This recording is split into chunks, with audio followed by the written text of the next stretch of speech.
할렐루야. 한 주간 평안했습니까? 날씨가 부산 날씨도 상당히 추워졌어요. 오늘 아침에 마이너스 5도라고 하는 그런 것을 봤어요. 좌우 옆에 있는 분들과 이렇게 인사합시다. 메리 크리스마스. 제 옆에 앉아주셔서 감사합니다.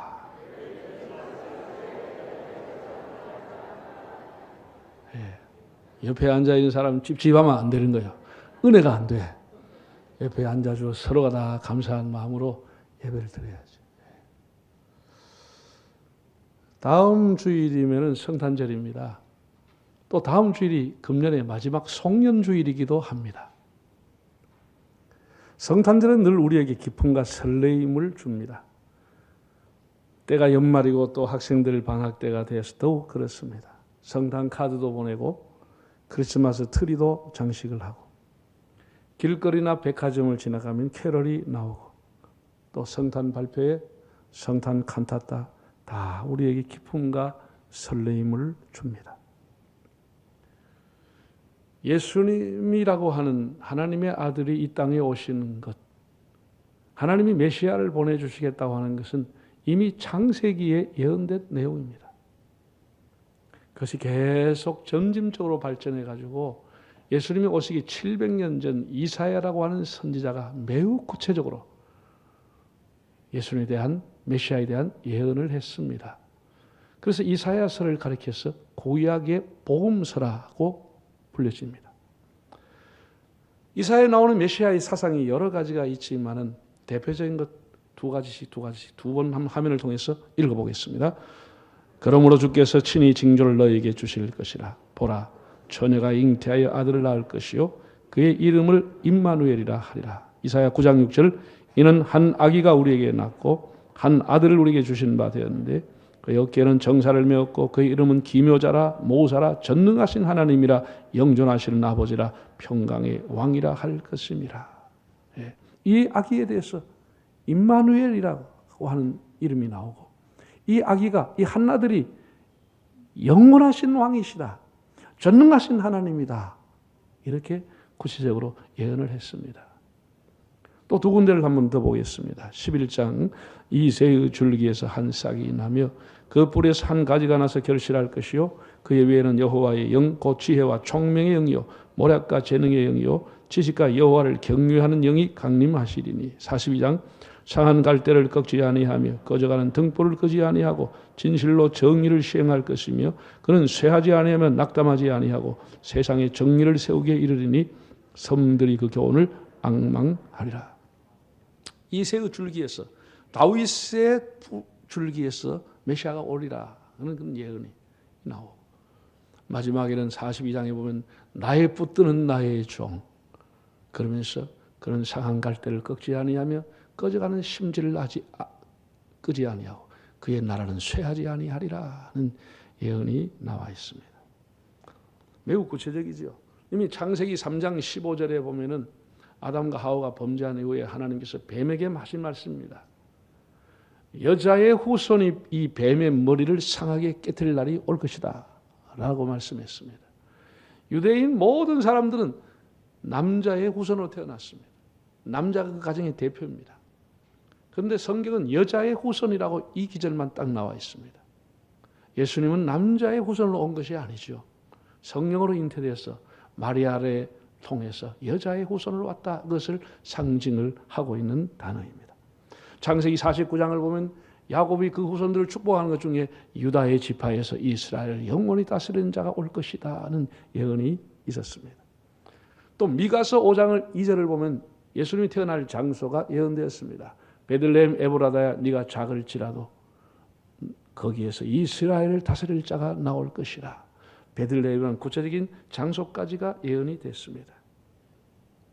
이 말은 메시아 그리스도가 오심에 대한 예언이 있었는데 오늘 마태복음의 기자는 이사야 7장 14절을 인용한 말씀으로 다시 우리에게 이 예언의 말씀을 하고 있습니다. 마태복음 1장 22, 23절 읽어보겠습니다.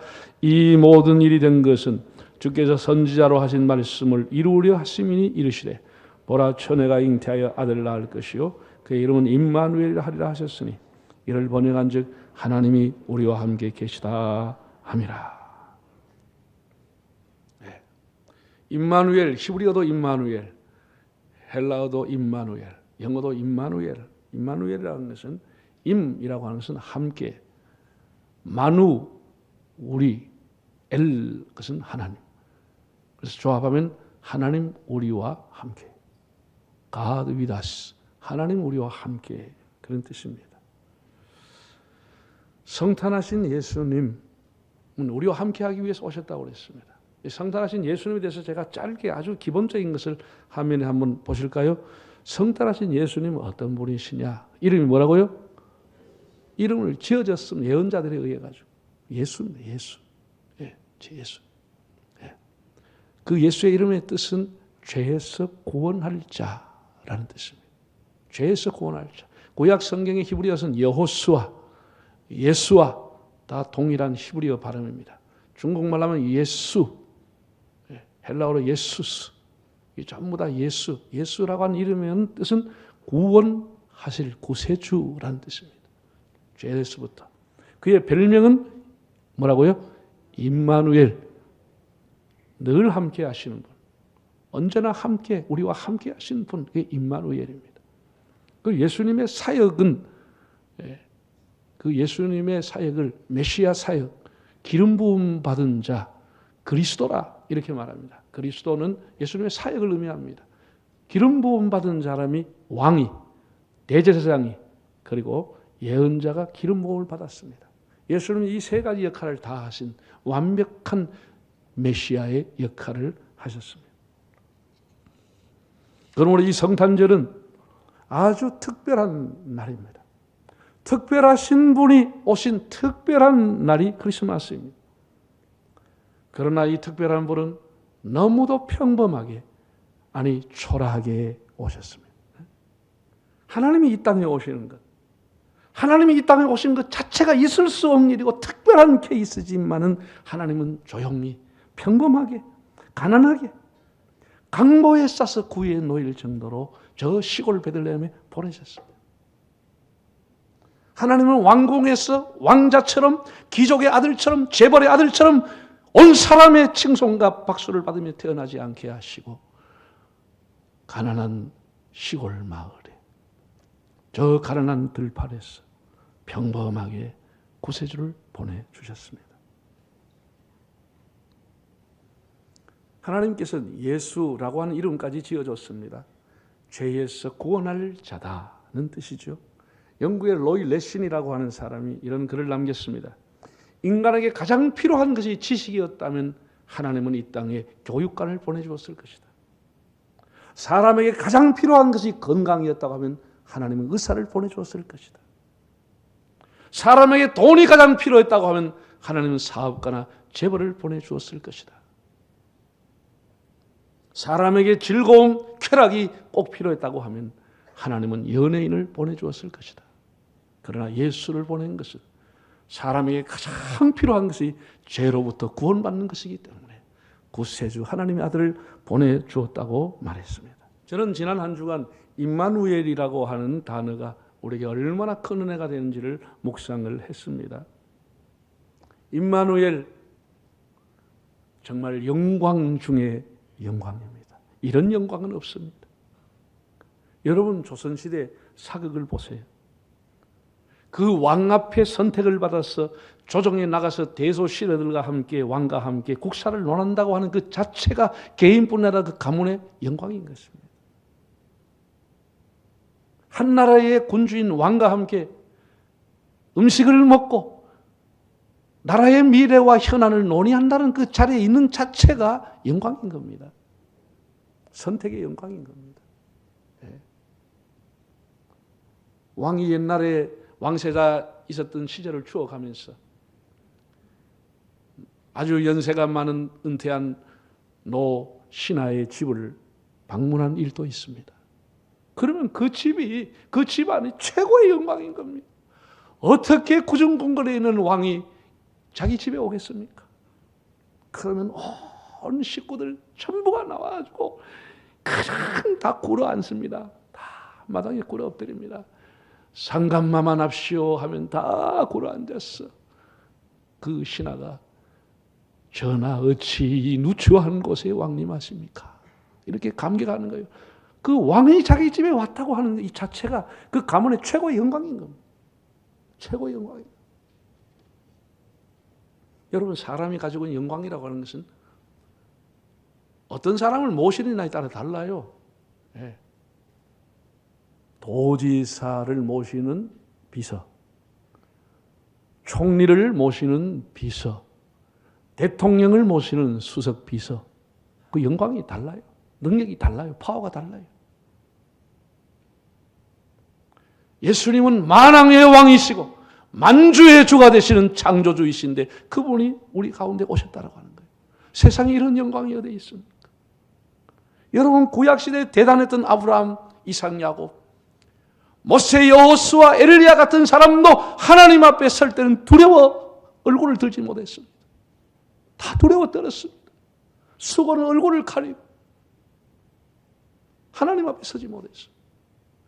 그 하나님의 본체이신 예수께서 사람의 몸을 입고 이 땅에 오셨다고 하는 것이 성탄의 의미이고 우리에게는 영광 중에 영광인 것입니다. 우리 개인에게는 최고의 영광이 주님이 우리와 함께 하시기 위해 왔다라는 거예요. 죄인된 우리와 함께 하기 위해서 하나님만의 영광을 받으신다는 거예요. 하나님. 여러분, 이 찬송이라고 하는 것은 이게 600곡이 넘어요. 복음성가 수천 곡이 찬송이 나와 있지만 찬송의 주제는 딱 한 가지야. 하나님의 영광을 찬양하는 것입니다. 사람을 찬양하는 거 있어요? 그런 거 없어요. 그건 찬송이 아니에요. 하나님을 찬양하는 것이 찬송인 것입니다. 전부가 하나님의 영광을, 하나님의 구원에, 하나님의 은혜를 찬양하는 것으로 가득 차 있습니다. 이런 영광 중에 계시는 하나님이 우리한테 오셨다고 하는 것. 영광 중에 이런 영광은 없는 것입니다. 여러분 안에, 내 안에, 우리 안에 우리와 함께하기 위해서 예수님이 오셨다. 이게 임마누엘 성탄의 은혜요 축복입니다. 그 다음에는 예수님이 오신 것은 평화, 샬롬 중에 샬롬입니다. 예수님은 우리에게 완전한 샬롬을 주기 위해서 오신 것입니다. 하나님과의 그 천리 먼 거리로 죄로 멀어져 있던 우리를 하나님과 샬롬시키기 위해서, 이 자연 만물 피조물과 샬롬을 하기 위해서, 우리의 이웃들과 가족들과 샬롬을 위해서 주님이 오신 것입니다. 그 주님은 먼저 마리아를 통해서 오셨습니다. 예. 여러분, 요셉과 마리아가 먼저 샬롬이 임하게 되는 겁니다. 약혼녀가 임신했다고 하는 소식은 결혼의 파탄뿐 아니라 마리아의 비참한 죽음입니다. 저는 마리아와 요셉을 생각해 보면서 참 순종이라고 하는 것이 샬롬을 가져온다는 것을 깨달았습니다. 사람들이 일반적으로 어떤 일에 순종을 하게 될 때에 그냥 순종하지 않아요. 이것이 합리적인 것인가? 이것이 자기의 경험에 비추어 볼 때, 지식이나 이성에 비추어 볼 때 맞는 것인가? 아니면 우리의 당시의 문화와 간섭, 도덕에 비추어 봐도 이게 맞는 것인지, 이 양심적인 것인지, 이런 것들을 생각을 하면서 순종하게 되는 겁니다. 그것이 아니다 할지라도, 비록 비양심적인 일이라 할지라도 내게 유익이 되는가, 이 정도는 따지고 순종하게 되는 겁니다. 양심적인 일도 아니고 도덕적인 일도 아니고 합리적인 일도 아니고 자기에게 유익도 안 오는 일을 누가 그에 순종하겠습니까? 비록 그것이 비양심적인 일이라 할지라도 사람들은 자기에게 유익이 오면 해버립니다. 그럼 나중에는 시켜서 했습니다. 그래 버리죠. 여러분, 이 마리아를 보세요. 어느 하나 맞는 게 없습니다. 어느 하나 순종할 건더기가 없었습니다. 순종을 하고 싶지만 순종할 수가 없어요. 당시의 도덕에 맞습니까? 구약의 율법에 맞습니까? 자기 상식과 어떤 경험에 맞습니까? 어떻게 내가 사내를 알지 못하는 처녀인데 아이를 임신할 수 있습니까? 이건 있을 수가 없다고 한 거예요. 있을 수가 없다고. 도리어 파혼이고 죽음밖에 없는 건데 자기에게도 아무 유익이 없는 거. 이걸 어떻게 내가 받아들일 수 있겠어? 여러분 요셉이라고 하는 사람을 생각해 보세요. 요셉도 마찬가지. 요셉도 그 여자를 데려와 살아라. 어떻게 할 수 있습니까? 자기가 양심에 비춰볼 때 그 당시에 도덕과 관습과 구약의 율법이 비춰볼 때 이건 있을 수가 없는 일입니다. 있을 수가 없는 일. 아무리 자기가 마음이 좋고 상대방을 배려하는 마음이 있어서 내가 마리아를 생각해 주는 마음이 있다 할지라도 이건 있을 수가 없는 일이에요. 그러니까 성경이 뭐랬어요? 가만히 끊고자 했다라. 이것도 굉장히 상대에 대한 배려입니다. 보통 머스마 같으면 돌아다닙니다. 아이고, 배가 막 불러가 산같이 나왔습니다. 이래가지고 죽는 거죠. 죽는 거죠. 오히려 자기가 자기 의로움과 자기의 경건함과 자기의 정조를 드리기 위해서 밝힐 수가 있습니다. 나는 정조를 지켜왔다. 이게 뭐한 짓이냐? 요즘 사람들 뻑하면 자기 의로움을 내세웁니다. 요셉도 이건 아니라고 판단했습니다. 내가 아무리 받아들이려고 해도 이것만은 아니다 라고 해서 가만히 단교 끊으려고 생각했다. 그런데 어떻게 마리아가 순종하죠? 어떻게 요셉이 순종하죠? 순종할 수 있는 조건이 아무것도 없었지만 딱 한 가지. 마리아가 뭐라고 했습니까? 하오나 주의 계집 종년이 주님의 말씀대로 하옵소서. 하나님의 말씀 앞에 순종하게 되는 것입니다. 모든 것이 하나도 안 맞지만 하나님의 말씀 앞에 순종함으로 샬롬이 임하게 되는 겁니다. 요셉이 하나도 자기에게 맞는 것이 없었지만은 가만히 끊고자 했지만 마지막 결론이 뭐였습니까? 주의 분부대로 행하니라. 주님의 뜻, 주님의 명령대로 순종했다는 것입니다. 이것이 샬롬을 가져오는 것입니다. 이것이 축복의 도구가 되는 것입니다. 우리가 어디에 순종하느냐? 하나님의 말씀 앞에 순종할 수 있기를 바랍니다. 그러나 현대인들은 하나님의 말씀마저 자기에게 다 비춰서 해석을 해버리는 거예요. 순종하고자 하는 마음조차도 없어요.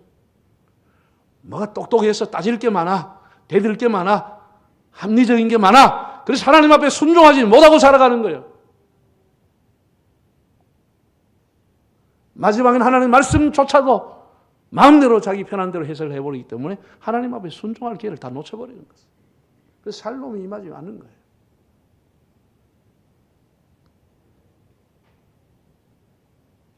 여러분, 교회의 이 긴 역사라고 하는 것, 구원의 역사라고 하는 것은 다 순종하는 사람에 의해서 이어져 왔습니다. 순종이 예수님을 탄생하게 한 것이고 그 순종이 하나님과의 샬롬을 이루게 했습니다. 예수님 자신도 하나님 앞에 순종하게 됨으로써 십자가의 제물이 됐습니다. 그 순종이 우리와의 샬롬을 이루게 하신 것입니다. 예수님의 탄생, 평화 중에 이러한 평화는 없습니다. 예수님은 십자가 지기 위해 오셨기 때문에 그 십자가를 통한 샬롬을 우리에게 주신 것입니다. 훗날 사도 요한은 예수님에 대해서 이렇게 증언했습니다. 요한 1서 1장 1절과 2절을 읽어보실까요?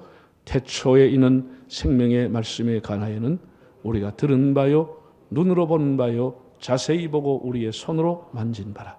이 생명이 나타내신 바 된지라. 이 영원한 생명을 우리가 보았고 증언하여 너에게 전하노니 이는 아버지가 함께 계시다가 우리에게 나타내신 바 된 이시니라. 태초부터 있는 생명의 말씀, 이거 요한복음 1장 1절과 똑같습니다.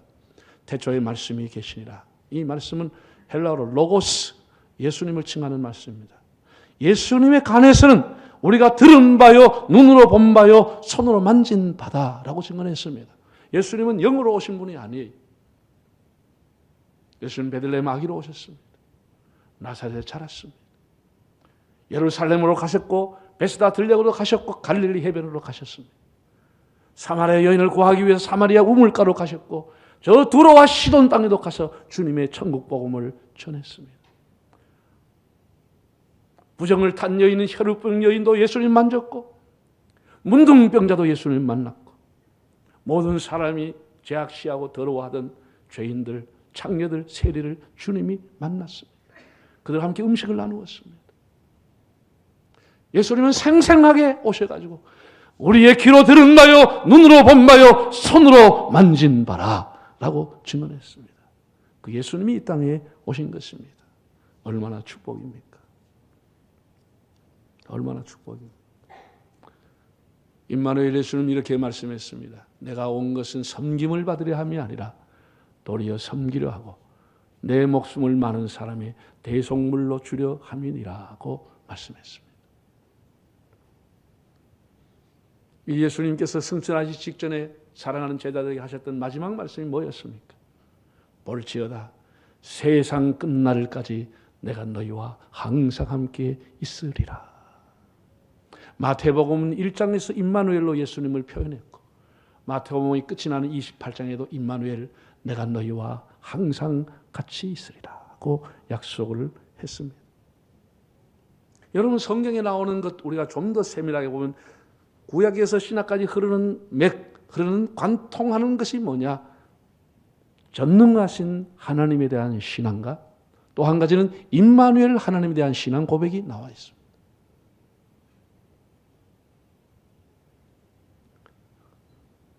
하나는 창세기 4명의 족장 아브라함, 이삭과 야곱, 요셉에게 한 약속이 뭐였습니까? 네가 어디로 가든지 내가 너와 함께 하리라. 임마누엘 약속을 주었습니다. 야곱이 혈전단신 바단 아람으로 갈 때도 베델에서 꿈을 꿨습니다. 하나님 꿈속에서 나타나 이렇게 말했습니다. 야곱아, 나는 너의 하나비 아브라함의 하나님, 너의 아비 이삭의 하나님이다. 내가 너와 함께하고 네가 어디로 가든지 내가 너를 지켜주고 다시 이곳에 돌아오게 하리라. 하나님 그렇게 말씀했습니다. 그때 야곱이 했던 유명한 말이 창세기 28장인가 나옵니다. 이렇게 말했습니다. 하나님이 여기도 계시거늘 내가 몰랐도다. 하나님 어디나 계신데 몰랐다고 했습니다. 하나님이 예배당에만 계신 게 아니에요. 하나님이 여기도 계시거늘. 요셉이 감옥에 있었지만 여호와께서 그와 함께 하사 형통하게 하시고 창세기 39장에 나온 내용입니다. 창세기 48장 49장에 요셉이 야곱이 마지막 죽으면서 한 말입니다. 나는 이제 죽으나 하나님이 너희와 함께 하셨어. 너희와 함께 하셨어. 요셉도 죽을 때 유언을 남겼습니다. 나는 이제 조상들의 가는 길로 가지만 하나님이 너희와 함께 하실 것이다. 내 해골을 메고 가나안 땅으로 올라가라. 이렇게 유언을 했습니다. 하나님이 함께 한다는 것이 계속해서 나오고 있습니다. 하나님 모세를 불렀습니다. 여호수아를 불렀습니다. 그들이 다 두려워 떨었을 때 하나님 한 말씀이 뭐예요? 두려워하지 말라. 내가 너와 함께 함이니라. 하나님이 계속해서 함께 한다는 겁니다. 사사들에게, 열왕들에게, 바벨론 포로로 가 있는 그들에게도 하나님 내가 너와 함께 하리라고 약속했습니다. 사드락과 메삭과 아벳느고 세 친구가 금신상에 절하지 않고 끌려가서 결국은 그 7배나 뜨거운 풀물 속에 던져졌습니다. 여러분 이란 지역, 이라크 지역이 옛날부터 원유가 솟아오고 역청이 솟아나는 곳입니다. 그 기름이 꺼지지 않습니다. 어마어마한 화력을 가지고 기름불이 타올랐습니다. 사드락과 메삭과 아벳느고를 끌고 갔던 사람이 다 새까맣게 타버려서 죽었습니다. 그들이 던져졌지만 성경은 머리털 하나 상하지 아니하고 하나님이 그들과 함께 했다고 했습니다. 할렐루야. 하나님이 여러분과 함께 하시는 축복이 있기를 바랍니다. 다니엘이 굶주린 사자굴에 던져졌지만 하나님이 그 입을 막았습니다. 왕이 보니까 웬 두 사람이 왔다 갔다 했다고 했습니다. 영원히 우리와 함께하고 그 백성과 함께 하실 예수님이 다니엘을 보호하시고 지켜주신 것입니다. 우리가 살아가면서 쓰러지고 넘어지고 힘들어도 우리가 가지고 있는 신앙은 뭡니까? 하나님은 나와 함께 하신다는 신앙입니다. 따라합시다. 임마누엘 신앙, 임마누엘 사상, 여러분에게 이것이 있기를 바랍니다. 세월이 아무리 흐르고 세상의 성탄 문화가 세속적으로 흘러가도 예수 믿는 사람의 가슴에 깊이 새겨야 할 것은 임마누엘 예수님. 오늘 이번에 성탄절 한 번 끝나는 것이 아니고 영원히 우리와 함께 하실 예수님이 우리 가운데 오셨다고 하는 영광 중의 영광, 이 샬롬 중의 샬롬, 이 주님이 우리에게 오셨, 이것이 성탄의 의미고 축복입니다. 죄인된 나와 함께 하기 위해서 만왕의 왕이 오셨습니다. 임마누엘 주님을 온 마음으로 경배하는 성탄절이 되시기를